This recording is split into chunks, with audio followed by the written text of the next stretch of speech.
to regurgitate the same situation. And you can break these negative feelings by embracing them and trying them to changing them and tying them to bonded with the positive thoughts. This is due to the fact when you condition yourself with the right positive that will create the positive emotion, and it's only a matter of time before the chain is broken, the negative will subside. The more you continue this exercise, the more you will be able to condition yourself to defeat depression.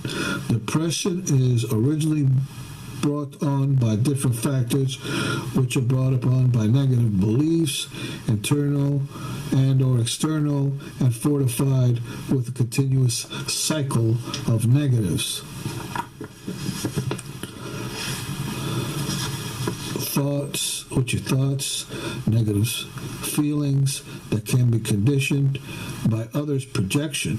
So many times you think it's your thoughts and your emotions when it was nothing more than someone else's negative being that had projected. It's almost like it's an energy pie that they're not asking you if you want, they just slap it in your face, and they're projecting their negative onto you, so you can either accept it or deny it.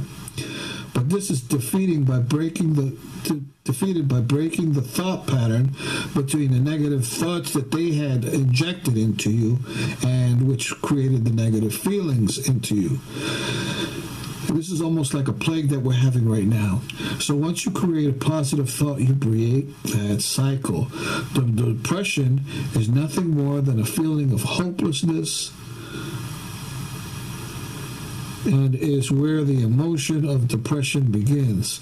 Hopelessness is nothing more than a negative thought, and with a positive thought, hopelessness is destroyed. Negative energy cannot totally make you feel anything. It can only persecute you to a certain point, and it is you and only you who have the key and the ability to submit to it or to refuse it, and therefore defeat it and overcome it. Now, if you believe in yourself and you believe that you are stronger than any evil and negative emotion that they're projecting on you, and with all your mind and all your soul, you will be able to easily overcome it, becoming at one as opposed to being divided within yourself. And there is no greater power than one who knows who they are and how these things work. Next, we're going on to lust. Lust is an intense longing and eagerness to want and need for something, such as money, sex, drugs, etc. Conditioning lust on individuals can be done in many ways, as in peer pressure, erroneous beliefs, temptations, like for like, and done over and over again. This is called conditioning. It's repetitive. Again, you will latch on, such as a person reminding you to look over there, pointing out somewhere that you might look over and over to get you to lust and think.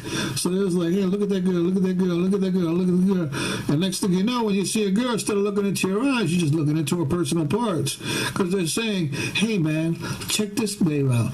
Look at her butt, look at her vagina, or look at that man's package, or look at they're conditioning you for lust, as opposed to being, hey, let's focus on our objectives, let's do what we need to do in order to create a better environment or life. So they're choosing want in more or less of an eager fashion to make lust become an objective. Whatever you want to become, positive or negative, depending on your motives. Others can condition you to lust by, again, mentioning this over and over again, for something. Of course, not everything does this intentionally. Some people are neutral, and there's independent people. So there's a group of people. And again, little by little, we're going to go over everything. So if you have trouble with certain words, basically positive, negative, neutral, it depends, is people who are different through motives and people who are confused, but the only true negative is the four negative. It's a person who acts in a confusing manner and their motives are 360 degrees of negatives and are exposed by the structure of time easily. There's no lying to it. You could see it and say, okay, this whole thing is a lie. This guy is deceptive and he's destructive. And there's no argument because it's self-evident. Even preference in sexuality can also be a conditioned belief where people over time can say, oh, well, he seems more girl-like, or they'll say, oh, well, saying little things little by little over time to get you to believe something that was never yours, but just a way of routing or channeling your thoughts in such a way that you believe something that is not true.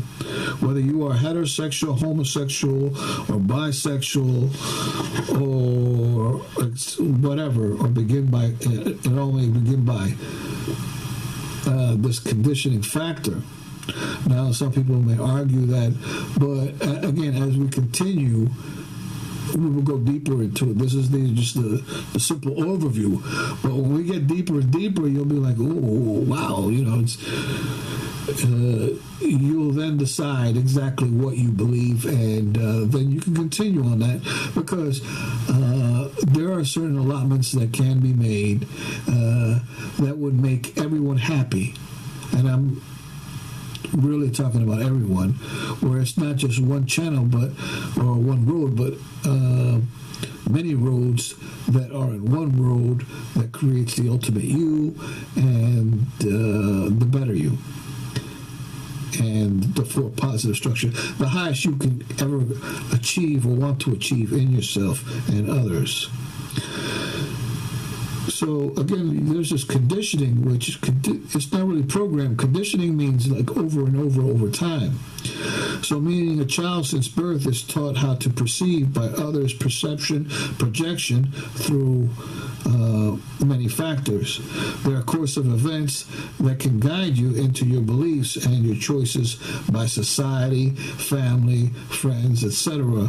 So it really does take a village to raise a child, and all of them have the ability to condition, but it is you who are the actual deciphering process. So after these course of events, you got it into your belief. Again, a village, society, family, friends, teachers, etc. The chain of the web, the negative web of individuals that work in a coherent fashion in order to confuse. There will be a choice that you will eventually have to make on your own. That is, well, what you prefer as to what you like.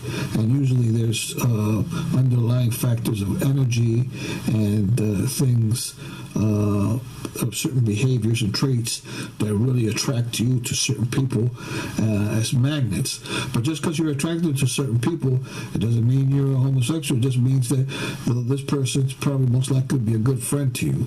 So don't automatically assume sex when it could be someone that just could be a good friend for life and will give you a real happy being. Not that you need to have sex with them, but just to be around with them as a friend. As with all things, your choice will come with a set of core beliefs, and you will have or create to justify your conditioning. People can influence by others by conditioning them. A man believing that he is trapped in a woman's body, or vice versa, whatever a conditioner or conditioners may believe can inject into children who then follow that belief into their adulthood. These conditioning factors can even be done on subliminal levels as to neutral or it depends. Now, just because a person is conditioning a child to be a homosexual, it doesn't necessarily mean that they will turn out to be the way that other people had tried to condition them. And some people will just get angry, especially when you're arraigning a child and saying, it's a little boy, and you're saying, hey, he's like 3 or 4 years old, and he wakes up, the first thing you ask him is, hey, do you realize that you're going to be a boy or a girl today? And he's upset. Meanwhile, you're growing his hair long, and you paint his nails, and you're giving him only girl dolls to play with. And every morning, every other afternoon, did you figure out if he was a boy or a girl? Or, again, like for like is meaning that their parents or someone or guardian them is training them or showing them or guiding them into a way that have them set core beliefs that's unproductive for them to find happiness. Especially if you want a better off for one person, they may say, well, instead of a monogamous relationship, you have just have sex whenever you want to, whenever the need arises, as opposed to understanding how these energies of attraction work. So you are choosing these choices that are positive and negative, that it works basically from your internal dialogue of what actually you've been taught from birth and what you know, as opposed to people who are naivete and walk around not knowing anything because nobody has actually taught you the knowledge that you were by God was supposed to have been taught, but they're deliberately holding it back in order to covet for whatever reason they want, for their own purposes or some other person's purposes, which again benefits them or another person in a certain way. It is of no mystery that a woman is good for a man and a man is good for a woman, but sometimes the term man and woman are not always exact, and there are exceptions to this rule. Exceptions are newborns who are born in this world as hermaphrodites or intersex, and although hermaphrodites are different at birth, they still follow the same pattern. And it goes even different. Someone born with an extra nipple or an extra breast or even an extra part as a hermaphrodite will get actually there's been a debate whether to let the hermaphrodite be until they get older, and then they can choose to be what they feel when they get older. But there are those who are saying that, no, the parents are supposed to choose.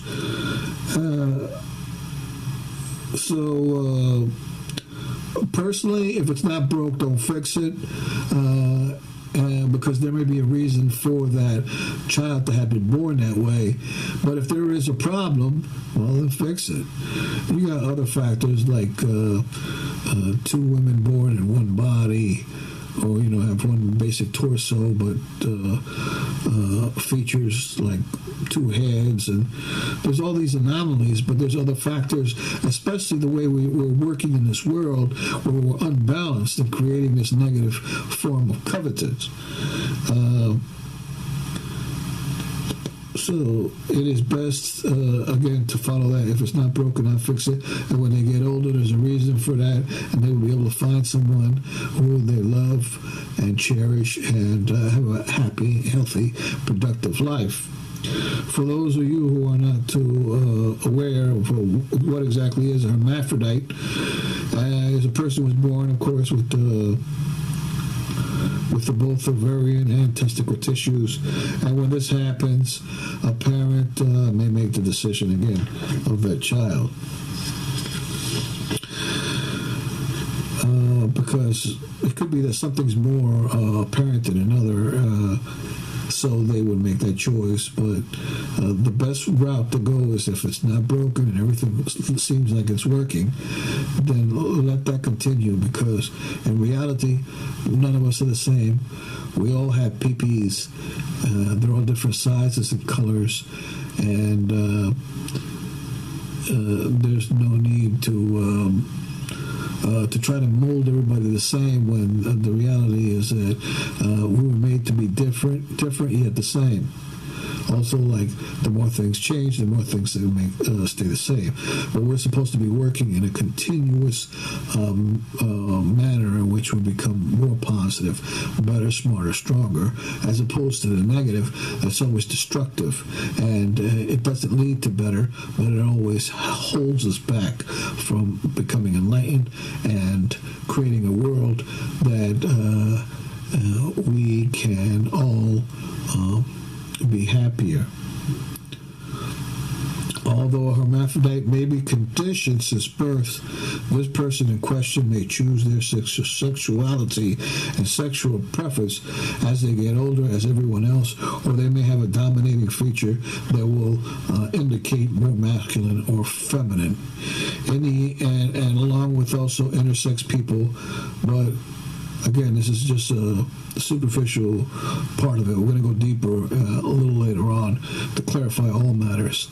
In the end, their sexual preference is made by them, because it is their life, it is their outcome, and hopefully they can choose in such a manner, especially after you understand the human instruction. Then you therefore become your own master and are not held by other people's negative conditioning. So before that ever happens, it's your parents or your guardians and those around you who will most likely guide you into your preference. Now, once you have attained a choice as to what is your preference and how this all works, then there is a need to gather beliefs that would sustain that choice, based on truth or lies, on positives and or these negative structures.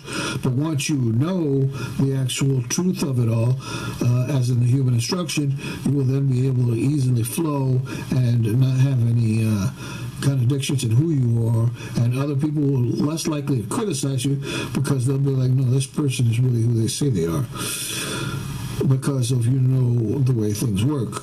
To know if your beliefs are positive or negative, you must look within yourself and be honest with yourself, as opposed to deceiving yourself or choosing a life that is deceptive due to the fact that, again, you have more negative motives of greed and lust, and so you're using more negatives in order to fulfill these objectives in your schedule, your objectives in your schedule and your procedures.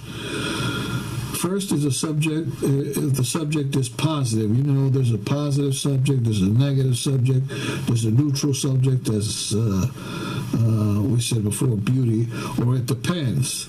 Now, and then you know the motives behind the actions. So then this brings us to sexual urges, and sexual urges is a sense of feeling in your basic loin area, and sometimes emotional, that release fluids, but needs the help of the mind in order for this urge to go any further, or just an urge. So your emotion doesn't necessarily dictate your actions, but your understanding of these urges and how they work.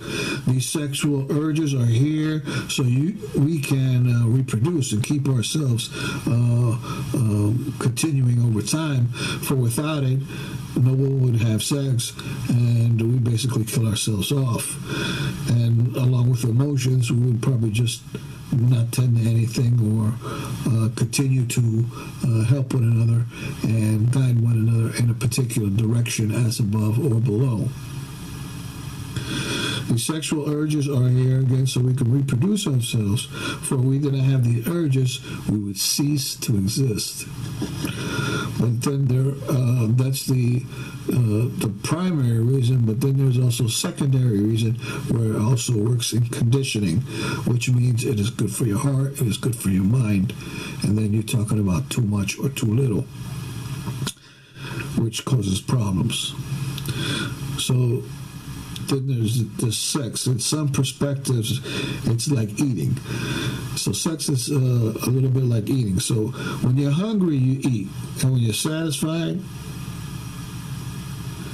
then you're fine until you're hungry again, and then you eat again. So sexual urges build as you get aroused, and if you have sex or you masturbate and alleviate yourself, you're content for a while. And then if you have urges again, and the process begins over and over again. Well, there's a lot of tricks of the trade that we'll be going over in its own particular subject. Again, follow the dots, and by the time I say it's done, you'll be like, okay, I get it.